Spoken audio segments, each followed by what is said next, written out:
gobierno que acompañó también Unión por la Patria y que de alguna manera o sea, le pone una situación bastante complicada en cuanto a política al gobierno nacional que se encargó o se viene encargando de financiar la universidad pública.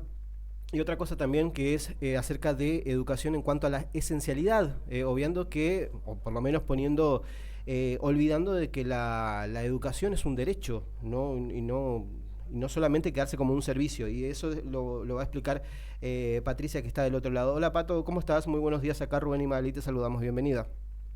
¿Qué tal? Buen día. Escucho bastante bajito, pero creo que es mi equipo. Puede ser porque las últimas entrevistas que tuvimos por Zoom nos han dicho que nos escuchan bastante bajito. Vamos a tener que subir el volumen de la voz entonces. ¿Nos escuchás bien?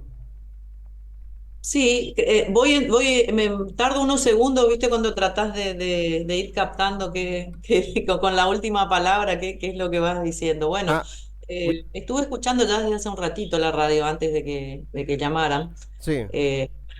Los estaba escuchando atentamente a los dos sobre lo que estaban comentando de nuestra primavera.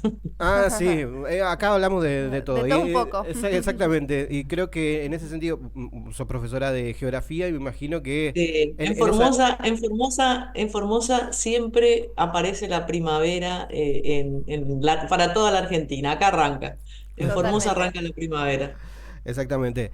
Bueno, Patricia, esencialidad en la educación. ¿Qué significa esto que votaron los legisladores hace unas horas nada más?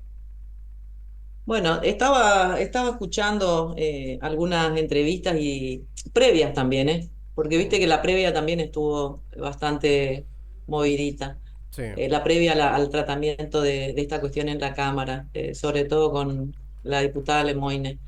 Pero bueno, ya desde la aprobación de la ley bases, un poco que este escenario lo estábamos avisorando, o sea, y creo que van a ir por más. Lo que hay que entender de la política nacional en este sentido es que esa ley bases terminó habilitando la desregulación absoluta del Estado. Ese es el punto importante. Educación es uno de los temas, pero la ley base le permite al Estado Nacional dejar de intervenir en prácticamente todas las cuestiones que tienen que ver con necesidades, derechos y problemas sociales y económicos.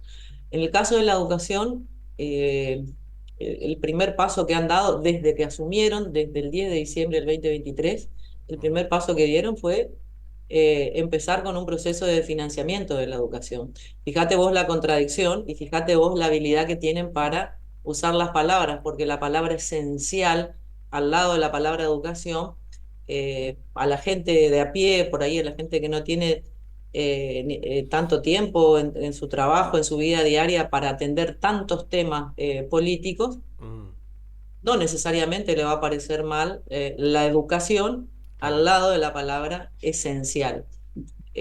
Pero acá estamos ante un escenario de desfinanciamiento de la educación completo porque el presupuesto Ujú, de educación que era de 6 puntos en 2023, que además costó muchísimo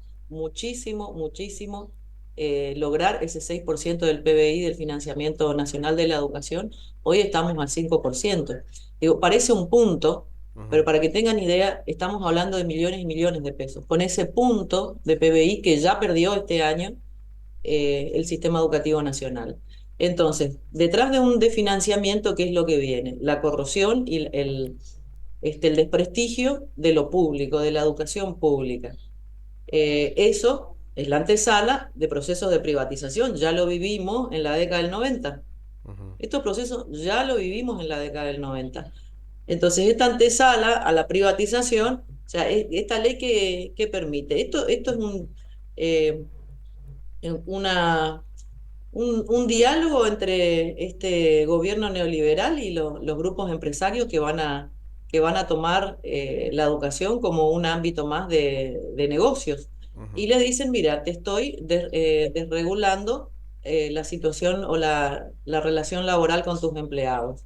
O sea, ahora el empresario ya sabe qué puede hacer y qué no, qué ventajas y desventajas tiene en este escenario con los trabajadores de la educación. Ujú. Y si uno se pone a pensar también en términos de esencialidad, la educación siempre fue esencial en la Argentina. ¿Por qué? Porque está consagrada como derecho. Claro. Eso es lo que le da la esencialidad. Y cuando uno está preocupado por la esencialidad de la educación, lo que hace es financiarla. Ujú. Lo que hace es lo que hace nuestro gobernador, construir escuelas en esos parajes más recónditos de la provincia, donde hay 15 familias, 20 alumnos. Eso es, y construir una escuela con las mismas características, categorías y equipamientos que acá en la capital, eso es reconocer el derecho a la educación y considerarla esencial, si vamos al caso.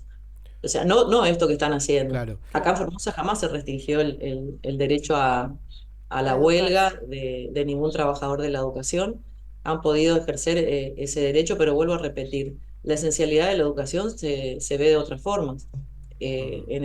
En nuestra provincia, afortunadamente, lo podemos ver no solamente con el despliegue de equipamiento de lo que se considera la educación obligatoria, inicial, primario y secundario, en todo el territorio provincial. No solamente con eso, sino con la capacitación docente.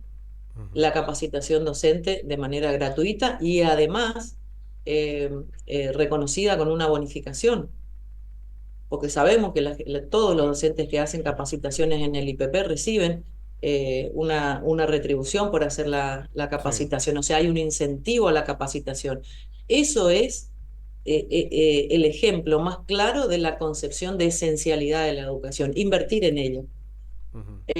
Sin ir más lejos, hace poquitas semanas, el complemento salarial docente por servicios, Sí. eso es considerar esencial a la educación. Se reconoce con financiamiento. Pero bueno, en este sentido, creo también que esta discusión, el sector docente, la tenemos que dar acá en nuestra provincia y llevarlas también a nuestras aulas, porque los más perjudicados de todo este proceso van a ser nuestros alumnos. El desfinanciamiento de la educación termina impactando en los estudiantes, porque son ellos los que hacen el sistema educativo. Sin estudiantes no hay sistema educativo. Claro. Pero además, Pato, muy buenos días. Primero que nada, decirte que me alegra un montón que te podamos ver, que puedas estar más cerquita en esta charla de debate que siempre se suelen armar tan interesante en esta columna socioeducativa. Eh, bueno, la verdad es que con esto que vos decías, esto último, que te escuchaba atentamente respecto a la desfinanciación y cómo los alumnos se van a ver afectados, que es algo que está sucediendo desde que inició el ciclo lectivo 2024. ¿Por qué? Porque empezaron a desfinanciar primero que los sueldos docentes, entonces desde esa base ya decae muchísimo la educación porque claramente es para los docentes una situación muy angustiante y hay muchos docentes que deciden abrirse, o sea, ponele, gente que se recibió de maestro de grado, de profesor de educación inicial o de profesor de educación primaria o profesor de educación secundaria y dice, no me voy a dedicar a la docencia porque estoy viendo que mi sueldo está cada vez quedando más desfinanciado frente a un gobierno que no ve, ¿no es cierto?, cuál es la situación de los trabajadores. Eso por un lado. Y por otro lado, que también se desfinanció lo que eran los materiales didácticos, ¿sí? Los libros para los niños, que se desfinanció ya hace un par de meses. Entonces, ahí también, por ejemplo, baja, como vos decís, la calidad de la educación y es donde también se ven afectados los principales protagonistas, que en este caso son los estudiantes. Maga, ese, no dejé de escuchar. Te Sí, sí, te escuchamos, ¿eh? escuchamos, te escuchamos. Maga, Te te estamos decía, escuchando. ese es el mejor ejemplo, el de los libros para aprender. Era un programa nacional que financiaba eh, miles de libros para Ujú. todas las bibliotecas escolares en todo el país. Sí. Eliminaron ese programa. O sea, fíjate vos la contradicción. Llamar esencial a la educación, pero esto está exclusivamente apuntando a los derechos del docente, del trabajador de la educación.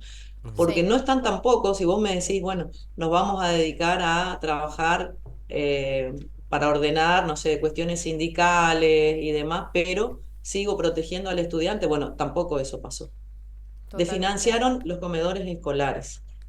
Formosa no recibe fondos para comedores escolares. Los comedores escolares en Formosa están en un 100% financiados por el gobierno provincial. ¿Por qué?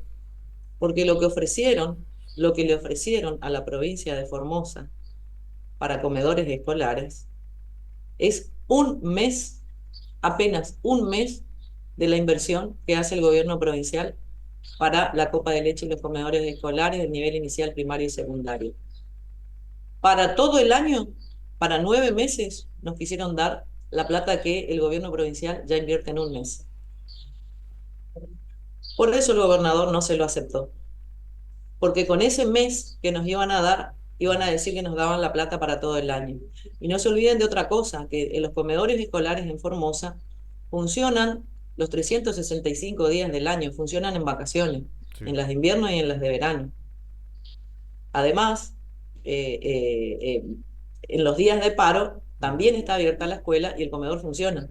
Sí. O Bueno, sea, si vamos a básicamente, la calidad de la educación, en Formosa tampoco, jamás la escuela está cerrada. bueno, Eso no pasa acá en bueno, Formosa. bueno, entonces en ese sentido, bueno, lo que busca esta ley básicamente es que las escuelas estén abiertas a pesar de una medida de fuerza, es decir, que los maestros, los docentes hagan paro, pero al ser esencial necesitan que los maestros estén en la escuela. O que la escuela esté abierta, funcionando. Sí. Entonces hablan de la esencialidad de ese lado. Y otra cosa también uno remonta a ver, a la esencialidad en su momento de época de pandemia, digo, porque en aquel momento se decían, digamos, este servicio es esencial o tal trabajador era esencial. Entonces, y uno directamente dimensiona y digo, entonces los profesores, los maestros y maestras no eran esenciales en pandemia. Entonces, en ese sentido, bueno, hay dos miradas nada más. La cuestión de que las escuelas tienen que estar abiertas a pesar de una medida de fuerza, que es el eje por el cual apunta la ley, y la otra también de usar la palabra esencial que nos remonta a la pandemia, ¿no? La educación, Rubén, la educación Sí. ya es esencial porque está consagrada como derecho en nuestra Constitución nacional y provincial. Ujú. Sí. Como es Además, un derecho, ya es esencial. Claro.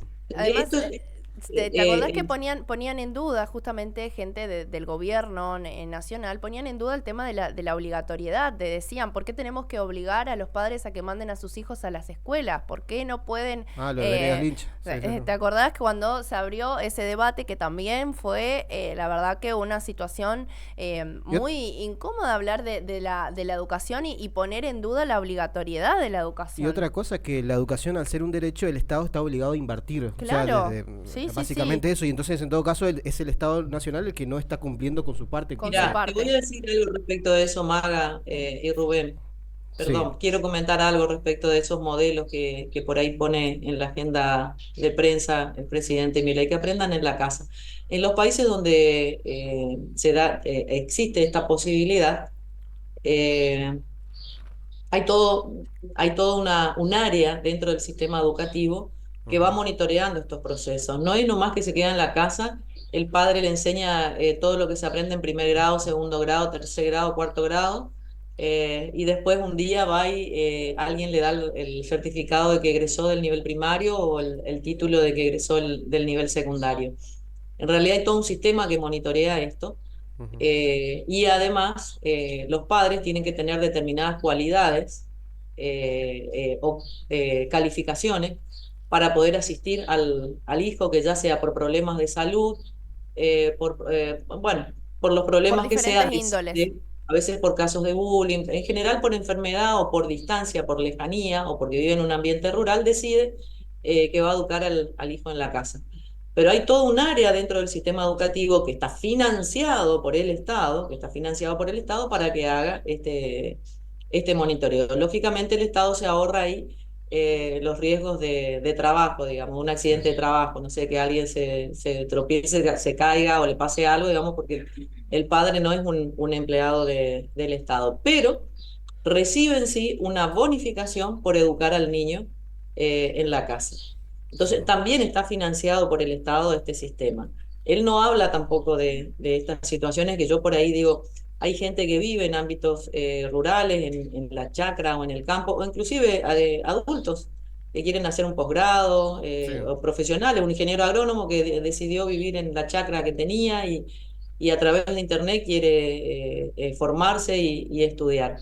Eso también es responsabilidad del Estado, Ujú. y hay áreas que se encargan de eso. No lo tenemos particularmente en Formosa desarrollado porque nosotros no pensamos que las familias se tengan que hacer cargo de la educación de Formosa, porque pensamos que nosotros estamos, además de darle los conocimientos necesarios para manejarse con algún grupo social, Tienen no que sé, socializar. insertarse en la vida social, laboralmente, afectivamente. Nosotros pensamos que estamos formando valores y formando comunidad. Ujú. Y para formar valores y para formar comunidad, y para que esa comunidad sea organizada, necesitamos del encuentro. Necesitamos que ese niño se integre, conozca, esté cerca de otros seres humanos, de sus pares. Nosotros pensamos en otro modelo de sociedad. Por eso también tenemos nuestras escuelas especiales, pero saben Ujú. ustedes que hay un gran número de alumnos que antes, que hace muchos años atrás, estaban como en una especie eh, de, de de área, de una escuela, la escuela especial, nadie sabía qué pasaba ahí, estaba como alejada. Nosotros Ujú. tenemos un proceso de integración enorme con la educación especial, donde estudiantes especiales participan y están presentes en lo que le vamos a llamar escuela común, ¿no? La palabra común no es la correcta, pero la escuela sin, que no es de E y B y demás. Le vamos a decir escuela común. Ujú. No sé si me entienden, o sea, Sí, Sí, sí, sí, te hasta eso seguimos. le forma, no solamente le hace sentir mejor al estudiante especial y a su familia, de que su hijo esté integrado, sino que Ujú. además forma valores en el resto de los estudiantes que lo recibe, que lo acompaña, que tiene que compartir con él el aula, sí. que tal vez le tiene que colaborar, o muchas veces ese estudiante especial tiene muchísimo para aportar intelectualmente y afectivamente al resto de sus compañeros. Entonces estamos pensando en modelos sociales distintos. Un modelo de comunidad organizada, Ujú. solidaria, que siempre empatiza con el otro, bueno, está a una distancia infinita del modelo neoliberal que forma personas Ujú. individualistas, que en realidad no empatizan con nadie Sí, tal y cual. que lo que tienen es esa, esas ganas todo el tiempo, no solamente no se quedan con las ganas, lo hacen de expresar odio y desprecio por el resto de los seres humanos, porque es lo que hacen en todas sus expresiones, en redes sociales y en comportamientos de diferente tipo. Es que hay una cuestión también del gobierno en su momento, sobre todo en campaña. Una vez que tomaron el gobierno, poco, digamos, poco hablan de educación, esa es la verdad. Pero en campaña sí, cuando los periodistas le preguntaban a Milei constantemente sobre el tema de educación, él decía, bueno, si hay una escuela en tal lugar, bueno, va a tener que cerrar porque va a tener que competir con otras escuelas. Y hablaba de competencia de escuelas en su momento. Eh, y otra cosa que, bueno, también Milei hablaba acerca del modelo chileno de educación. Como la obra pública de educación, como el modelo chileno, que es la que quiere instaurar acá, pero sin embargo hay muchos estudiantes A chilenos ver, que vienen a Rubén, Argentina. permíteme, Sí, permíteme, ahí quiero hacer un paréntesis con respecto a la competencia, porque los argentinos, no sé si se me escucha, te yo decía, Sí, escuchamos sí, bien, sí, te sí, te escuchamos bien. escuchamos, te escuchamos. sí se me escucha a mí.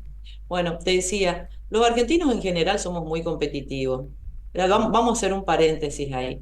Una Sí, cosa, pero hay que diferenciar algo. Una Ujú. cosa es competir por te doy un mejor precio para que pagues la cuota, para cobrarte el servicio educativo, Ujú. que compitan así las escuelas. Y otra cosa es la competencia identitaria, que forma mucho valor y que forma identidad con la patria, con el terruño, con la Ujú. propia escuela, por ejemplo, en un intercolegial. Digo, Sí. a ver, hay competencias a veces que, digamos, sentidos de pertenencia, No, sobre pero yo todo digo cuando de es lo local, la parte de competencia a ver, económica, digo. socialmente son importantes de cultivar. O sea, la competencia en sí en determinados aspectos de la vida, Ajá. eh, por ahí no sé si se pueden considerar malos. Ahora, que la educación, que es un derecho, termine siendo objeto o mercancía para que dos empresas compitan por lo que van a cobrar de una cuota, de un precio por esa educación, ahí estamos en otro ámbito. No sé si se entiende lo que estoy Sí, diciendo. se No es una entiende. mercancía la educación. Después hay el ser humano siempre es competitivo y Argentina particularmente también, sobre todo en lo deportivo, Sí. Rubén. Mirá que no Sí, sí, sí, queremos se perder entiende. ni a la Pero yo bolita acá. digo, claro, ¿Cómo ves vos eso? claro, yo lo llevo la parte de la competencia desde el ámbito económico, como una mercancía, como algo, algo como uno puede dar y que tenga un valor monetario. A eso se refería Milei y lo que yo digo lo dijo en una entrevista y que lo estoy trayendo a discusión porque de lo que se dijo en campaña poco quedó. Por la vorágine de la Argentina que estamos viviendo, pasó lo de Alberto, pasó todo esto y es como que se achica todo lo que está pasando con el gobierno y queda muy retrasado de lo que dijo Milei en campaña también. Entonces cuando habla de educación, o las pocas veces que habló de educación, por supuesto que habla mucho del modelo de país que él concibe, por supuesto, desde la educación.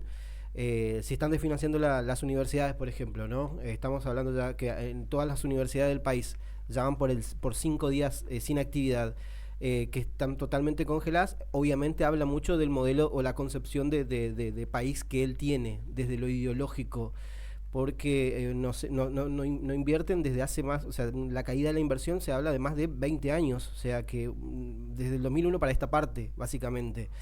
Es increíble lo que en ese sentido cómo habla sin mencionar de una manera tan categórica constantemente porque él está enfocado en la parte económica y de los demás como que a ver, partamos la base que ya no hay Ministerio de Educación, es una secretaría dentro de un superministerio que de por sí ya es muy irregular con todo lo que está haciendo.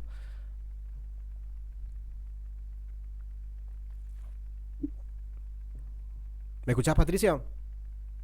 La última parte ya no escuché. Te estoy mirando por la pantalla del Facebook porque ahí los veo a los tres. Ah, no, Nos vemos, perdón, me veo, no, no, no. también te ves.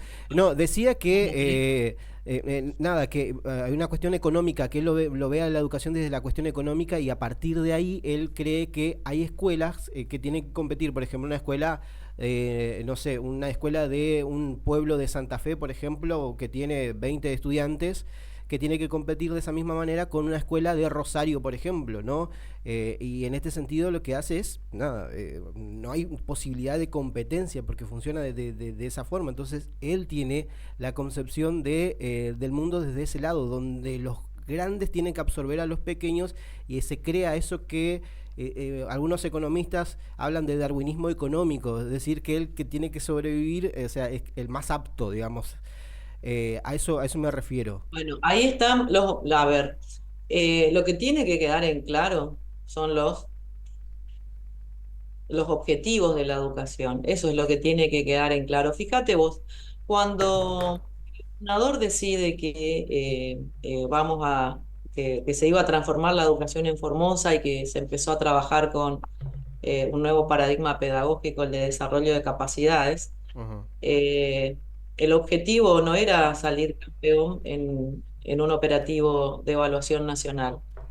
Eso vino por añadidura. El objetivo era dotar de mejores herramientas para que todo ser humano o todo formoseño, todo niño, todo joven formoseño pudiera desplegar todo su potencial y pudiera desarrollar sus capacidades.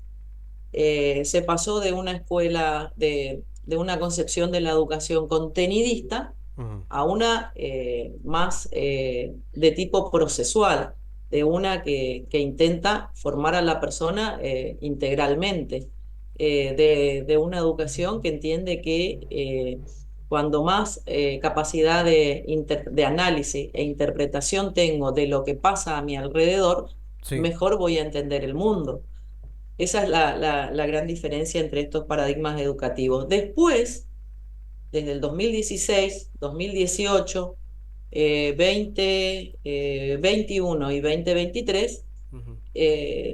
las pruebas a aprender en la primaria eh, nos dejaron en el segundo lugar a nivel nacional en matemática. Esto es una realidad.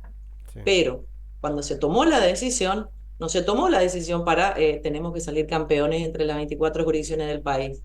En ningún momento ese fue el objetivo. Eso viene después, con lo cual refuerza y nos da muchísima tranquilidad de saber que estamos yendo por el buen camino y por eso ahora, durante todo este año, se está trabajando fuertemente para que este proceso que ya se está consolidando en el nivel primario siga avanzando por el nivel secundario. Hay una cuestión también en educación que los resultados de cualquier iniciativa que uno lleve adelante son de largo plazo. Los resultados en educación uno no los puede ver, difícilmente uno los puede ver de un año para el otro. Por eso les decía, si ustedes miran la evolución de los resultados de la prueba Aprender en Primaria, desde el 2018 para acá fue en franco aumento, en un promedio de entre 5 y 7 puntos de mejora gradual, tanto en matemática como en lengua. Digo, ahora se realizó el cambio de paradigma pedagógico, nosotros hacemos nuestro seguimiento también, con otros parámetros diferentes al de la prueba Aprender, pero lo bueno de esto es que nos da bien con los parámetros que usamos nosotros, pero también nos da bien, nos dan buenos resultados con un operativo Aprender, que es además un operativo de educación que se implementó en la época de Macri. Es un sistema de evaluación que fue creado y diseñado en Estados Unidos y que en América Latina lo aplican no solamente Argentina, sino que aplica el mismo sistema de evaluación Chile y Costa Rica. Digamos, o sea, eso para que tengan idea de, fíjate vos, nos vinieron a medir con esta regla, que ni la preparamos nosotros, es la evaluación que dejó el gobierno neoliberal de Macri, e inclusive con esa prueba nos da bien en resultados en primaria. Por eso es que, como estamos yendo tan bien en primaria, esto está escalonadamente avanzando hacia la escuela secundaria. Vuelvo a repetir, hay que tener paciencia en educación porque los resultados no se ven en el corto plazo, pero bueno, creo que estamos yendo por buen camino y esa es una gran tranquilidad. Y por otro lado, la gran tranquilidad que tenemos acá es que en Formosa la educación es un derecho y la esencialidad está consagrada por seguir considerando la educación como derecho y en los hechos nos da tranquilidad de que se sigue invirtiendo en educación. Se Aparte, sigue invirtiendo en educación, en los comedores escolares, en la construcción de edificios educativos, en la dotación de equipamientos, en el reconocimiento y mejoras del salario docente. Así que más muestras de esencialidad de la educación en Formosa no vamos a tener. Recuerden que los comedores escolares funcionan 365 días del año. Funcionan en vacaciones de invierno, funcionan en vacaciones de verano y funcionan los días de paro. O sea, sí, el trabajador de la educación igualmente tiene garantizado su derecho a la huelga. vos sabés que voy a traer a colación una anécdota que me sucedió a mí. En el 2018 yo me mudé a Buenos Aires, ¿no? Ya recibida de profesora, y me fui a vivir para allá a ejercer la docencia. Bueno, en 2019 comienzo a trabajar en el ámbito educativo, en el sistema de la ciudad de Buenos Aires, en provincia más precisamente, porque también allá en Buenos Aires como que hay diferenciación entre lo que es capital y lo que es provincia, ¿no? Bueno, yo trabajaba en provincia y fue ahí cuando yo me enfrento por primera vez a lo que era el paro, el tan llamado paro docente. ¿Por qué? Porque yo acá en Formosa siempre me eduqué en el ámbito público, tanto en el jardín como en el nivel primario, en el nivel secundario. Jamás tuve, no tuve clase porque un profesor o un docente, un maestro hacía paro y no teníamos clase. O sea, jamás la escuela, yo no tengo recuerdos de cuando en mi nivel educativo, en mi trayectoria educativa, de no tener clases o de que la escuela esté cerrada por paro docente o porque no había personal docente en la escuela. Entonces yo, cuando comienzo a trabajar en Buenos Aires, ahí me doy cuenta de esta realidad, ¿no? De que había paro docente y los chicos, por ejemplo, automáticamente ya escuchaban la palabra paro y directamente ya no iban. Porque muchos docentes que no hacíamos paro, que estábamos en la escuela trabajando con los directivos, con personal auxiliar y demás, que atendían a los chicos, pero los chicos escuchaban la palabra paro y automáticamente los chicos ya no iban a la escuela. O sea, los padres tampoco mandaban a los chicos o iban los chicos solamente que tenían el servicio del comedor. O sea, iban para la hora del comedor y después los padres los retiraban. Entonces, ahí fue cuando yo digo... increíble cómo o sea, en nuestro país hay una disparidad respecto de una provincia a otra, porque yo jamás, o sea, siendo docente recién fue como el primer enfrentamiento que tuve con lo que era el paro docente y que no haya chicos en la escuela. Porque antes yo, cuando en mi trayectoria escolar, como que desconocía totalmente eso, de que no teníamos clase porque no iban los profesores, porque no teníamos maestra o lo que sea. La escuela funcionaba siempre, o sea, esa es una realidad que acá en Formosa sucedió siempre, no es algo que nuevo para nosotros, digamos. Bueno, por supuesto, vuelvo otra vez a lo que decía al principio y lo que terminás contando vos a través de tu experiencia, Maga, que en Formosa la esencialidad de la educación está plasmada en la realidad efectiva que vemos. Sí, La totalmente. escuela está siempre abierta. Un día de paro, los chicos igual van a la escuela. La escuela está Sí. siempre abierta, está abierta por el comedor, si querés, tal vez, pero está siempre abierta. Acá no se cierra la escuela nunca. Así que, bueno, nosotros lo que tenemos que hacer es seguir reflexionando esto con los colegas, ¿no? Que no se confundan por ahí muchos colegas pensando en que ahora va a ser esencial la educación cuando en realidad le están coartando sus derechos y la esencialidad de la educación va por otro lado, va por el financiamiento. Ujú. Que tengan presente que en menos de un año Milei le sacó un punto, o sea, ya no hay ejecutado, hay un punto menos de ejecución del presupuesto de educación. Como decía el gobernador, no sé si escucharon que el gobernador decía en el operativo, ¿cómo va a haber superávit? Miente que hay superávit, como que le sobra. ¿Superávit qué significa? Significa, bueno, este mes, estos últimos meses, me sobró plata.